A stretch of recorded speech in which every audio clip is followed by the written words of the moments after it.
السلام علیکم. عثمان. Arabic word ہے الانعام. اسی کے مطلب کو مختلف ڈکشنریز کے مطابق آج ہم دیکھیں گے انشاءاللہ. ابو حیان الغرناطی کی تحفۃ العریب میں ہے کہ نعم قرآن مجید میں ورڈ الانعام آیا ہے. اس سے مراد ہے اونٹ، گائے، بکری.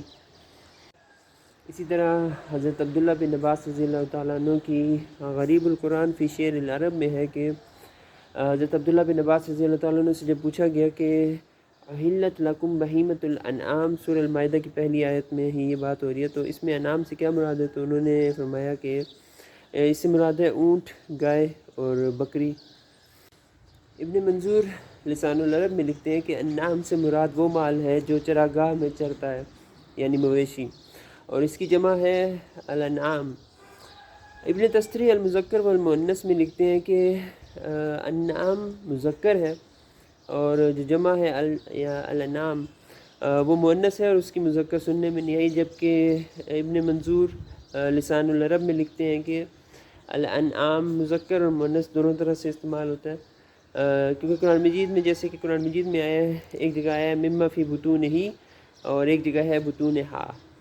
اس کے علاوہ عربوں میں الانعام اور الانعیم یہ دونوں ہی الفاظ استعمال ہوتے ہیں جب اونٹوں کی تعداد زیادہ ہو. اور برکتی کی تعریفات الفقہی کے مطابق الانعام وہ جانور ہیں جن کے پاؤں میں سم یا کھر ہوتے ہیں، یعنی اونٹ، گائے، بکری. اور جب صرف اونٹ مراد لیے جائیں تو انہیں نام کہا جاتا ہے، لیکن اگر صرف گائے اور بکری مراد لیے جائیں تو انہیں نام نہیں کہا جاتا.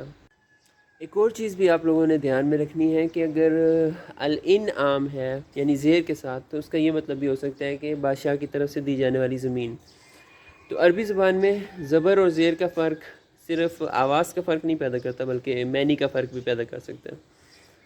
تو یہ تھا ورڈ الانعام. پھر ملتے ہیں انشاءاللہ نیکسٹ ٹائم پہ. جزاکم اللہ خیر.